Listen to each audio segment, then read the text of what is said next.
Hello guys, welcome back to my channel Earth Mom Dehradun. मैं हूं ज्योति और वेलकम है आप सभी का मेरे चैनल में। स्वागत नहीं करोगे हमारा? स्वागत करने के साथ साथ लाइक नहीं ठोकोगे क्या? अरे ऐसे कैसे? लाइक ठोको गाइस, लाइक ठोको। और अगर चैनल पे नए हो तो सब्सक्राइब भी ठोको और उसी के साथ साथ बेल नोटिफिकेशन का आइकन भी ठोको। सभी चीज़ें बराबर ठोकते रहो क्योंकि यहाँ पे हम अपना रिएक्शन ठोकने आए हैं। मज़ा तो बहुत आ रहा होगा आप लोगों को। हाँ, मुझे भी मज़ा आ रहा है। जब कोई इंसान लंबी लंबी फेंकता है ना तो मुझे बड़ा ही आनंद आता है, क्योंकि असली एक्सपोज करना तो इसी को कहते हैं। किसी की झूठ की दुकान को एक्सपोज करने का एक अलग ही मज़ा होता है। एक्सपोज का मतलब किसने अपने सूट के अंदर क्या पहना है, या किसी ने अपने पैंट के अंदर क्या पहना है, या किसी ने किस कलर का क्या पहना है, इसको एक्सपोज करना थोड़ी कहते हैं। एक्सपोज करना तो तब होता है जब एक इंसान अपनी झूठ की दुकान इतने समय से खोल के बैठा हुआ हो और अब उसकी झूठ की दुकान में कुछ सच्चाई के चींटे मार के उसको बोला जाए वेक अप, राइट। तो इसी के साथ आज का रिएक्शन वीडियो बहुत ही मज़ेदार दमदार होना चाहिए गाइज। होना चाहिए क्या? होगा। तो वीडियो को अंत तक देखिए, बिना स्किप करे हुए एंड तक देखिएगा आप लोग। एंड वाटर फीलिंग के लिए आप इसे इस तरीके से यूज़ कर सकते हैं। इसे देख के और कुछ हो या ना हो गाइज, लेकिन आपको ये ज़रूर याद आ जाता है कि आप लोगों को पानी पीना है। तो हाइड्रेट रहना बहुत ज़्यादा ज़रूरी है। जितनी भी मदर्स हैं, जितनी भी लेडीज़ हैं, वो अक्सर घर गृहस्थी के कामों में इतनी ज़्यादा उलझ जाती हैं कि अपने आप को हाइड्रेट रखना भूल जाती हैं। तो इस बॉटल को अपने मुँह के ठीक सामने रखा करो आप जहाँ भी जाओ, ताकि आपको ये नज़र आ जाए कि आपको पानी पीना है। ठीक है, तो ज़रूर आप इसे बाय कर लीजिए। मेरी वीडियो के कमेंट सेक्शन में इसका लिंक मैं आप लोगों के लिए डाल दूंगी, आप वहाँ से जाके बाय कर सकते हैं। तो चलिए इसी के साथ बढ़ते हैं वीडियो में आगे। और आज का reaction video none other than हमारी सपना और फर्जी जी के बारे में होने वाला है। तो गाइज फ्रेंकली स्पीकिंग, मैं समझ सकती हूँ आप लोगों की पीड़ा। सेम दर्द है मेरा भी कि इनकी वीडियो झेली नहीं जाती। इसीलिए once in a blue moon मैं कभी कभार इनकी वीडियो देख लेती हूँ। अदरवाइज आप सब लोग मुझे कमेंट्स में कुछ ना कुछ ऐसी क्लिप्स भेज देते हैं कि मेरा वक्त बच जाता है। तो उसके लिए तो दिल से thank you so much and love you guys. आज का जब मैंने वीडियो देखा ना, हालांकि वो वीडियो 20 घंटे पुराना है, पर मुझे जब टाइम लगता है मैं तभी वीडियो देखती हूँ। तो वीडियो देखने के बाद मुझे ऐसा लगा कि प्लीज़ पिंच मी, जल्दी से पिंच करो। मैं ये क्या देख रही हूँ कि कोई इंसान रात को कुछ, सुबह कुछ, दिन में कुछ, दोपहर को कुछ। भाई ये चल क्या रहा है सोशल मीडिया पे? अब इतनी सारी पर्सनालिटी अगर कोई अपनी दिखाएगा तो भाई हम तो कंफ्यूज हो जाएंगे कि ये चल क्या रहा है यूट्यूब पे। आज आया है बॉडी शेमिंग का ज्ञान, आज आया है सामाजिक ज्ञान, और आज आया है एजुकेशन और क्वालिफिकेशन का ज्ञान। Oh my God! मतलब जो औरत पिछले 3 महीने से एक औरत को पोपली पोपली पोपली बोलते हुए बॉडी शेमिंग करती हुई थक नहीं रही है, एक ब्रेस्ट फीडिंग मम्मा को मदर डेरी बोलते हुए थक नहीं रही है, उसके शरीर का ऐसा कोई अंग ना छोड़ा हो जिसके बारे में बोली ना हो, वो लेडी आज आके बॉडी शेमिंग की बात कर रही है। लाइक सीरियसली, मारो मुझे नहीं, उसको जो इस तरीके की बातें कर रहा है। जब पिछले 3 महीने से लगातार एक औरत की बॉडी शेमिंग हो रही थी। क्या होता है पोपली का मतलब?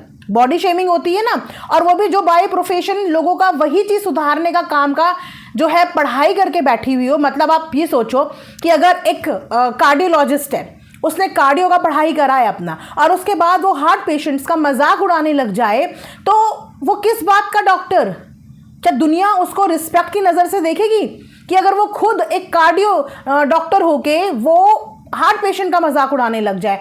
उसी तरीके से अगर कोई डेंटिस्ट है कोई डॉक्टर, और उसके बाद वही दूसरों के मुंह का, दूसरों के ढांचों का, दांत के ढांचों का मजाक बनाने लग जाए, तो ऐसा डॉक्टर रिस्पेक्ट डिजर्व करता है?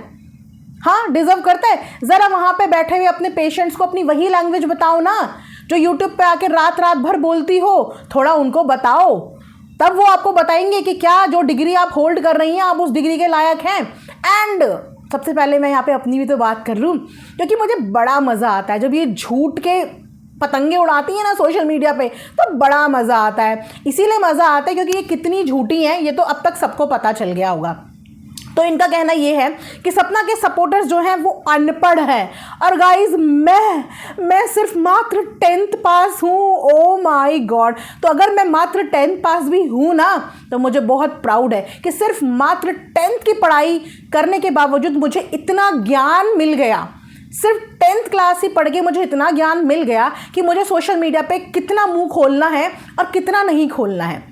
मैंने आज तक सोशल मीडिया पे किसी को अपशब्द नहीं बोला, मैंने आज तक सोशल मीडिया पे किसी के साथ गाली गलौच नहीं करी। कम से कम मुझे सिर्फ मात्र 10th की पढ़ाई में इतना ज्ञान मिल गया कि एक औरत को, एक बहू बेटी को और एक मदर को किस तरीके से अपने आप को सोशल मीडिया में प्रेजेंट करना पड़ता है। तो I am very proud of it, right. And जो लोग अनपढ़ भी हैं ना, मैं उनकी भी बहुत रिस्पेक्ट करती हूँ। रीज़न बिहाइंड कि पढ़ा लिखा इंसान अगर मुंह से इतना गंदा बोल रहा है, इतनी गंदगी बोल रहा है, तो उसके सामने तो मैं अनपढ़ लोगों की ज़्यादा रिस्पेक्ट करूँगी, क्योंकि पढ़ा लिखा होना ही समाज में सब कुछ नहीं होता है। पढ़ा लिखा इंसान अगर दूर से अपनी एजुकेशन का ये नमूना पेश कर रहा हो, तो ऐसी एजुकेशन पे कोई शर्मिंदगी के अलावा प्राउड तो कभी भी नहीं कर सकता। और जब इंसान अपना मुंह खोलता है ना, वो वहीं पे अपनी डिग्री दिखा देता है कि ये कितना पढ़ा लिखा होगा या इसकी कितनी एजुकेशन या क्वालिफिकेशन होगी। सो मेरी 10th, मेरी 12th या मेरी ग्रेजुएशन या मेरी पीजी या मेरे MBA या मेरी जॉब, इन सब चीज़ों से आप दूर ही रहें तो बहुत अच्छा है। और अपना ये अंतर्यामी वाला ज्ञान अपने पास रखो, राइट। क्योंकि ऑडियंस ना मुंह खोलते ही पहचान जाती है कि किसके पास कितनी डिग्री होगी और किसके पास कितनी डिग्री नहीं होगी। तो गाइज, मैं 10th पास तो बिल्कुल भी नहीं हूँ, 12th तो मैंने बिल्कुल भी नहीं करी है, और ग्रेजुएशन ये क्या होता है ये तो मुझे पता ही नहीं है। और उसके बाद MBA, PGDM, कैट मैट ये तो मैंने बिल्कुल भी क्रैक नहीं किया है। और ह्यूमन रिसोर्स में स्पेशलाइजेशन MBA में, PGDM में ये तो मैंने बिल्कुल भी नहीं करी है। और MNC में जॉब ये तो मैंने कभी आज तक देखा ही नहीं है। सो गाइस, मैंने कोई भी क्वालिफिकेशन नहीं करी है, मैं सिर्फ 10th पास हूँ। लेकिन मैं यहाँ पे अपनी एजुकेशन या अपनी क्वालिफिकेशन या अपनी डिग्रीज़ को फ्लॉन्ट करने नहीं आई हूँ। मैं यहाँ पे एज अ रिएक्शनिस्ट ही आई हूँ, है ना, एज अ रिएक्शनिस्ट ही आई हूँ। और वैसे भी हमारे सबके प्रिय नरेंद्र मोदी जी ने भी यूट्यूब पे काम करने को प्रोफेशन घोषित कर दिया है। तो यहाँ पे आने के लिए आपको किसी डिग्री की ज़रूरत नहीं है, यहाँ पे कोई डिग्री का एलिजिबिलिटी क्राइटेरिया नहीं है। ये प्लेटफॉर्म सभी के लिए है, और जहाँ पे डिग्री दिखानी है ना, वहाँ पे शोकेस करो। यहाँ पे हम एज अ रिएक्शनिस्ट काम करने आए हैं, and I think this is more than enough. ठीक है, उसके बाद आगे सुनिए गाइज। वहीं पे जिस कर्म भूमि को हम हमेशा पूजते हैं, हम किसी भी सर्विस से या किसी भी जॉब से बिलोंग करते हैं, तो आपने देखा होगा कि चाहे एक दुकानदार की छोटी सी दुकान हो, चाहे एक ऑफिस वाले का एक छोटा सा अपना सिटिंग बैठने का एरिया हो, वहाँ पे हर कोई हमेशा पॉजिटिव चीज़ें, भगवान की मूर्ति, ये सब चीज़ें रखता है। क्यों? ताकि उसको पॉजिटिविटी मिले, और वो उसकी कर्म भूमि होती है। और अपनी कर्म भूमि के प्रति आपकी ईमानदारी, आपका डेडिकेशन और आपकी रिस्पेक्ट सबसे ज़्यादा ज़रूरी होती है। जो इंसान अपनी खुद की कर्म भूमि में बैठ के, एक डॉक्टर के पेशे में बैठ के कर्म भूमि में बैठा हुआ है, और वहाँ से भी एक औरत को मदर डेयरी, अमूल डेयरी जैसे भाषा का प्रयोग कर रहा है, तो वो अपनी कर्म भूमि की भी, जिस सीट पे वो बैठा है ना, उस सीट की भी रिस्पेक्ट नहीं कर रहा है। घर की सीट की तो अलग बात है कि घर की कुर्सी टेबल पे बैठ गए और मुंह में जो आया वो बोल दिया, लेकिन जब आप एक ऐसी जगह पे बैठे हो, अपनी कर्म भूमि पे बैठे हो, वहाँ पे बैठ के भी आप किसी को अमूल डेयरी, दूध की डेयरी बोल रहे हो, वो भी क्यों? एक औरत के बॉडी के ब्रेस्ट पार्ट के लिए। इससे ज़्यादा शर्मिंदगी की बात नहीं हो सकती। और इसके बाद सामाजिक ज्ञान, उसके बाद एजुकेशन का ज्ञान। तो यहाँ पे एक गरीब भी ना अपने बच्चे को अपनी हैसियत से ज़्यादा ही पढ़ाने की कोशिश करता है। यहाँ पे कोई भी एजुकेशन डिपार्टमेंट को नीचा दिखाने नहीं आया है। यहाँ पे कोई भी ये नहीं बोल रहा है कि पढ़ाई लिखाई मत करो, लेकिन पढ़ाई लिखाई के साथ साथ इंसान को एक तमीज़, एक बाउंड्री, अगर इस बात का ज्ञान ना हो तो ऐसी पढ़ाई लिखाई किसी काम की नहीं होती। पूरी फाइल आपने डिग्री की अपनी रेडी कर रखी है, लेकिन आप जब भी किसी के आगे मुंह खोलो तो आपके मुंह से सिर्फ गंदगी के अलावा कुछ निकले ही ना, है ना। तो पर्सनालिटी भी एजुकेशन के साथ आपकी इन्हेंस होती है, उस पर भी काम करना बहुत ज़्यादा ज़रूरी होता है। अपना ऑरा भी वैसा दिखना चाहिए कि यस, मैं ये डिग्री होल्डर हूँ, मेरे पास ये डिग्री है, मैंने इस डिग्री पे अपना टाइम इन्वेस्ट किया है। डॉक्टर्स दूर से पहचाने जाते हैं, दूर से, जब दूर से चल के आते हैं ना, उनका ऑरा इतना पॉजिटिव होता है, इतने हम्बल वो होते हैं, इतने पोलाइट वो होते हैं कि वो दूर से ही नज़र आते हैं कि हाँ भाई कोई डॉक्टर आ रहा है। भगवान का दूसरा दर्जा, दूसरा रूप माना जाता है डॉक्टर्स को। जिंदगियां बचाते हैं वो लोगों को मरने पे मजबूर नहीं करते हैं, वो लोगों पे इस तरीके के ताने नहीं कसते हैं। वही वाली बात होगी कि बंदर के हाथ में आ गई हल्दी और उसको पता ही नहीं कि मैंने कहाँ कहाँ मल दी, ये वो वाली बात आ गई। वो वाली कहावत यहाँ पे बिल्कुल सटीक बैठती है। अब उसके अलावा लेवल देखिए आप इनका लेवल ये है कि जब ये एक औरत से 1 to 1, खैर 1 to 1 तो ये कभी कर ही नहीं पाई क्योंकि ये हमेशा मेले के साथ आती हैं, मेला लगा के आती हैं। तो जब ये अपने मेले के साथ भी उसको हरा नहीं पाई तो इन्होंने उसके लिए आदमी बिठा दिए पैनल पे, नेता के नाम पे। पहले इन्होंने नेता को भरी लाइव में कॉल किया, नेता का नंबर लीक कर दिया, उसके बाद वो लाइव डिलीट हो गई या डिलीट कर दी, I don't know, God knows. उसके बाद जब इनका मन नहीं भरा, रात में लाइव आई, लाइव में आके इन्होंने किसी आरएसएस के मेंबर को बिठाया और उस मेंबर को आधी अधूरी जानकारी देके एक औरत को सर से पांव तक सिर्फ गंदा दिखा दिया। आई एम श्योर कि जो वहां पे आया होगा उसको इनका तो कुछ पता ही नहीं होगा ना, क्योंकि लाया जब किसी को जाता है ना तो उसको इतना नेगेटिविटी से भर दिया जाता है, वहाँ पे मुंह खोल के कोई ये बताने वाला नहीं होता कि कोई ये भी बताए कि पिछले 3 महीने से ये औरत कितना शोषण कर रही है दूसरी औरत का, कोई उन्हें ये भी बताता। तो उनको एक आधी अधूरी जानकारी के साथ वहाँ पे बिठा दिया गया और उसके बाद बिल्कुल उनको बिठा के ऐसा लग रहा था जैसे वो प्रवचन दे रहे हैं और बाकी सारे हाँ जी हाँ जी हाँ जी, बिल्कुल ठीक बिल्कुल ठीक बिल्कुल ठीक, मतलब कोई एक सिंगल बंदा उनको करेक्ट करने वाला भी नहीं था। इसको बोलते हैं कि अपने पॉइंट ऑफ व्यू ना होना, दूसरे की हाँ में हाँ मिलाना। हर एक निजी इंसान के अपने खुद के एक पर्सनल पॉइंट ऑफ व्यू होते हैं, अपने खुद के सॉलिड पॉइंट ऑफ व्यू होते हैं जिसके आगे वो दूसरे की हाँ में हाँ नहीं मिलाता। लेकिन वो इंसान विधवाओं के लिए टिप्पणियां कर रहा था कि विधवाओं को कैसा जीना चाहिए। मतलब अब ये आदमी सिखाएंगे कि एक औरत को किस तरीके से जीना चाहिए। हर एक इंसान को अपनी ज़िंदगी जीने का फ्रीडम है और ये फ्रीडम उससे कोई भी ऐरा गैरा नत्थु खैरा नहीं छीन सकता, उसका अपना खुद का निजी डिसीज़न है, ठीक है। लेकिन यहाँ पे आदमी को बिठा के सपना को ये एहसास दिलाया जा रहा था। बेसिकली ये सिर्फ सपना के लिए नहीं था गाइस, ये उन तमाम विधवाओं के लिए था जो अपने दुख से रोज़ फाइट करती हैं लेकिन फिर भी कभी अपने बच्चों के लिए, कभी अपनों के लिए हंसती मुस्कुराती हुई आती हैं, सजती संवरती हैं, सिर्फ इसीलिए कि समाज उनको एक अलग नज़र से ना देखे, उनके बच्चे अपनी माँ को एक अलग नज़र से ना देखे। अपने बच्चों की खुशी के लिए एक माँ जीती है, लेकिन दर्द हर उस औरत को होता है जिसका पति इस दुनिया से चला जाता है। उस दुख का कोई कंपैरिजन हो ही नहीं सकता। हम शायद वो दुख महसूस भी नहीं कर सकते, लेकिन हम फिर भी कोशिश करते हैं, किसी का दुख महसूस करने की कोशिश करते हैं, लेकिन उनका दुख हम उस लेवल का भी महसूस नहीं कर पाएंगे क्योंकि जिस पे पड़ती है असली दर्द उसको पता होता है कि उसकी ज़िंदगी का असली तकलीफ़ क्या है। तो यहाँ पे आरएसएस के एक मेंबर को बुला के ये टिप्पणी की जा रही है। मतलब मैं ये बोलूँ, इतनी हिम्मत तो हमारे मोदी जी में भी नहीं है कि वो स्टेज पे खड़े होकर विधवाओं के लिए टिप्पणी कर दें। तो ये कौन थे जिनको इतनी आज़ादी दे दी पैनल पे कि आओ और विधवाओं के लिए आप ज्ञान दो कि उनको अपनी ज़िंदगी में कैसे जीना पड़ता है। तो मुझे ये बताइए, फिर ये रीति रिवाज किस लिए बनाए हुए हैं?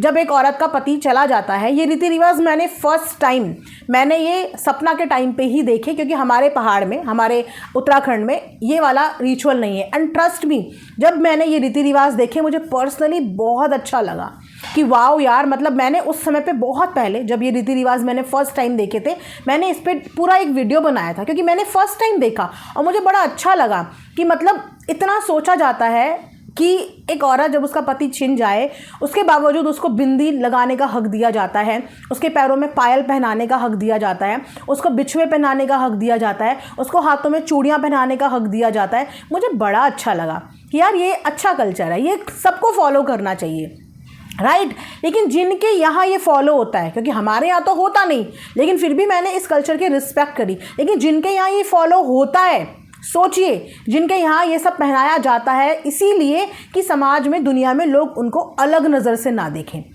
वहाँ पे भी उन लोगों में भी उठ के ये ऐसे लोग आके इस चीज़ का विरोध कर रहे हैं कि औरतों को सजना संवरना नहीं चाहिए। यहाँ तक कि इनकी मानसिकता ये है ना कि एक डांस, एक आर्ट होती है, जो नृत्य की एक आर्ट होती है, जिन नटराज जी की पूजा हर जगह की जाती है। हमारा जो भारतीय कल्चर है ना, ये इतना कलरफुल है, इतना कलरफुल है कि यहाँ पे नाचना भी, नृत्य भी एक कला है और उस कला के लिए सर झुकाते हैं लोग, रिस्पेक्ट करते हैं उस कला की। इन्होंने उस कला को नचनिया शब्द से तोल मोल कर दिया। यहाँ पे ये इनकी एजुकेशन, मतलब कौन सा एजुकेटेड बंदा इस तरीके से एक आर्ट को नचनिया शब्द से जो है रिप्लेस करता है ना।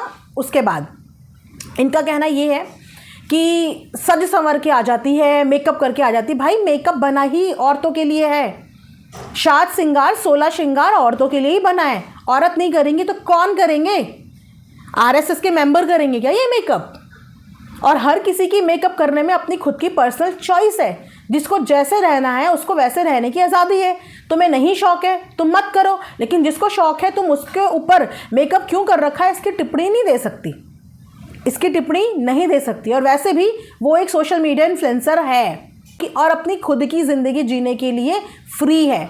उसको एडवाइस की, उसको रिस्ट्रिक्शन की, बाउंडेशन की ज़रूरत नहीं है। और ऐसे लोगों की तो बिल्कुल भी ज़रूरत नहीं है जिनके पास डिग्री होने के बावजूद उनकी सोच ही डेवलप नहीं हो पाई। मैं हैरान होती हूँ कि हम अपने बच्चों को स्कूल क्यों भेजते हैं गाइज़? क्यों हम बच्चों को घर में बैठा के नहीं पढ़ा सकते? क्यों स्कूल भेजते हैं? आगे चल के हम उनको क्यों हायर क्वालिफिकेशन के लिए भेजते हैं? ताकि उनको दुनिया का एक्सपोजर मिले, उनका जो थिंकिंग है वो ब्रॉड हो, वो अच्छा सोचें, अच्छा समझें, अच्छा करें। इसीलिए पेरेंट्स अपने बच्चों को एक अच्छी एजुकेशन देते हैं कि वो सिर्फ पढ़ाई तक या बुक्स तक ही सीमित ना हो जाए। उनको दुनियादारी, समाज में कैसे उठना है, कैसे बैठना है, कैसे बोलना है, अपने आप को कैसे प्रेजेंट करना है, कैसे सिचुएशन से डील करना है, ये सब चीज़ें सीखने को मिल जाए। ये थोड़ी कि पहले किसी को इतना गंदा बोल के आ जाओ, इतना गंदा बोल के आ जाओ, फिर माँ बोले अरे मेरा बच्चा आजा तेरी टैप ठपठपाती हूँ और तेरे साथ बैठ के मैं भी गाली गलौज करती हूँ, हैं? इसको आप क्या बोलोगे? अच्छे संस्कार बोलोगे? या अगर आपका बच्चा कोई गलती कर रहा हो तो माँ क्या करती है? अपने बच्चे को उस गलती करने से रोकती है। और अगर बच्चा फिर भी ना मान रहा हो तो माँ उसको डांटती है। लेकिन ये नहीं बोलती है कि आज तू 4 गाली उसको दे के आया और रीज़न नहीं पूछेगी कि तूने गाली क्यों दी, अरे मैं भी तेरे साथ देती हूँ। ये पता है कैसी पेरेंटिंग होती है? जिनके बच्चे स्कूल में जो है आपस में छोटे छोटे बच्चों की लड़ाइयाँ होती हैं, बच्चे लड़के आते हैं, माओ को शिकायत करते हैं। जो समझदार माएँ होती हैं वो बच्चों को ये सिखाती हैं कि बेटा बच्चों में आपस में झगड़ा हो जाता है, कोई बात नहीं, ठीक है, आपस में ऐसा नहीं करते हैं। और कुछ ऐसे पेरेंट्स होते हैं जो न आओ देखते हैं ना ताओ देखते हैं, बच्चों ने बोला हाथ पकड़ के स्कूल में लेके चले जाते हैं। समझ रहे हो? तो ये फ़र्क होता है, ये फ़र्क होता है पेरेंटिंग में कि कम से कम ये भी ज़रूरी होता है जानना कि हमारा बच्चा सही कर रहा है या हमारा बच्चा गलत कर रहा है। अगर हमारा बच्चा गलत कर रहा है तो हमें वहाँ पे अपने बच्चे को करेक्ट करना पड़ता है। उसको कहते हैं एजुकेशन, समझदारी। पढ़ाई लिखाई के साथ साथ हमें समझदार होना भी बहुत ज़रूरी होता है। अब यहाँ पे इनकी माताजी देखिए, इनकी बेटी पिछले 3 महीने से उत्पात मचाए बैठी है किसी की ज़िंदगी में, उसकी ज़िंदगी ख़राब करके रखी हुई है। मतलब खुद तो ख़राब है ही, लेकिन उसकी ज़िंदगी भी ख़राब करके बैठी हुई है। लेकिन इनकी माँ ने एक बार भी उसके कान नहीं खींचे कि स्टॉप इट, क्या कर रही हो, वो तुम्हें कुछ नहीं बोल रही है, रुक जाओ। और नाराज़गी किस बात की? नाराज़गी इस बात की नहीं है जो बात है यहाँ पे बताती है कि इन्हें एक्सपोज करना है, इन्हें एक्सपोज करना है। नाराज़गी सिर्फ इस बात की है, ये पूरा सोशल मीडिया जानता है कि जब इन्होंने आके उस छोटी बच्ची के खिलाफ, इनकी माताजी इन्होंने आके यहाँ पे गंद बकी, ये चाहती थी कि सपना भी उस गंदगी का हिस्सा बने और उस गंदगी में सपना भी इसको सपोर्ट करे। पर सपना ने उस गंदगी में इसको सपोर्ट नहीं किया। बस उसी दिन से लेकर आज का दिन है, ये रुकी नहीं। ये सिर्फ बदला है, ये सिर्फ बदला है उस बात का कि जब मैं सामने वाली 17-18 साल की लड़की को अनाप शनाप बोल रही थी, मैं अपने माता पिता के साथ बैठ के उन्हें अनाप शनाप बोल रही थी, तो इसने उस गंदगी में मेरा साथ क्यों नहीं दिया?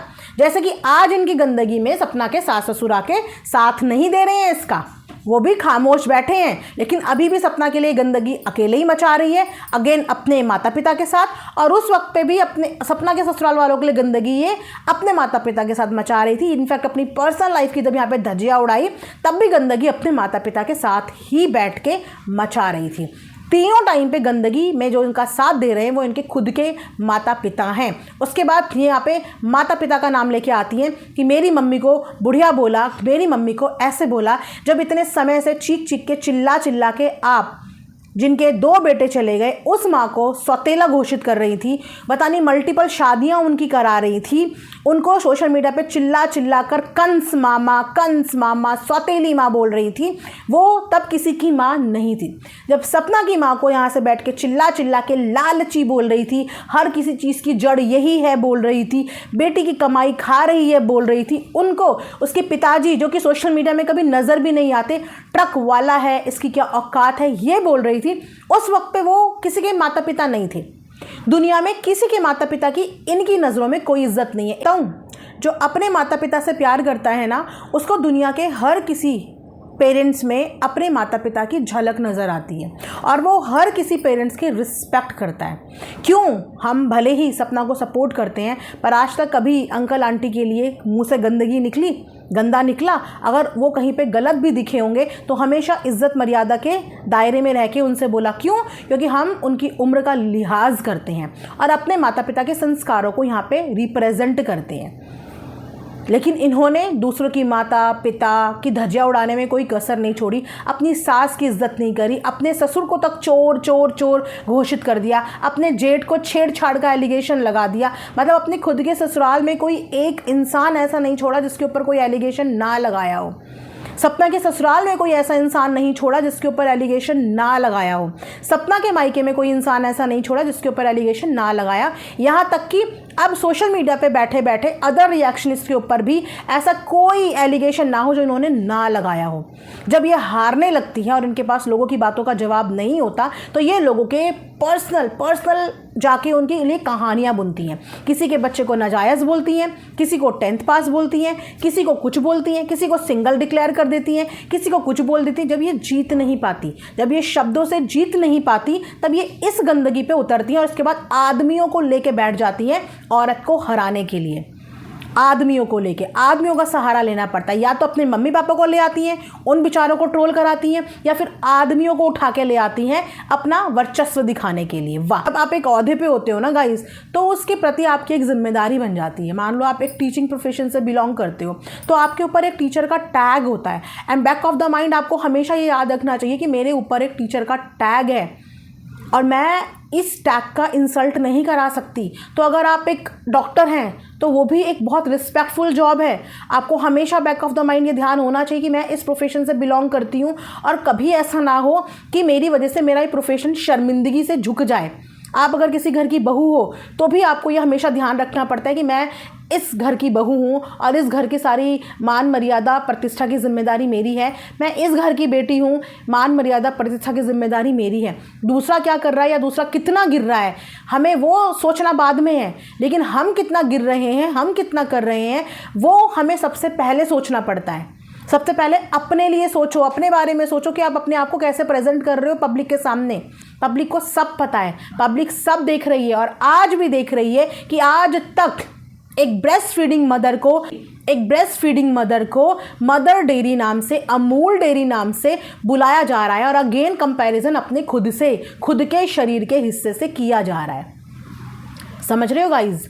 तो ये हो रहा है सोशल मीडिया पे। यहाँ पे कोई किसी को क्या करेगा, वो अपने आप को पूरा टॉप टू बॉटम एक्सपोज कर चुका है। और मैं तो अपनी हर वीडियो में बोलती हूँ कि it's high time, control your self, control your जुबान। एटलीस्ट अपनी डिग्री को कोई इस पर पॉइंट आउट करे, इतना मौका देने वाला कोई और नहीं होता, इंसान खुद होता है जो दूसरों को इतना मौका देता है कि वो आके आपकी डिग्री के बारे में बोले। क्योंकि डिग्री यहाँ पे खोल खोल के दिखाई है।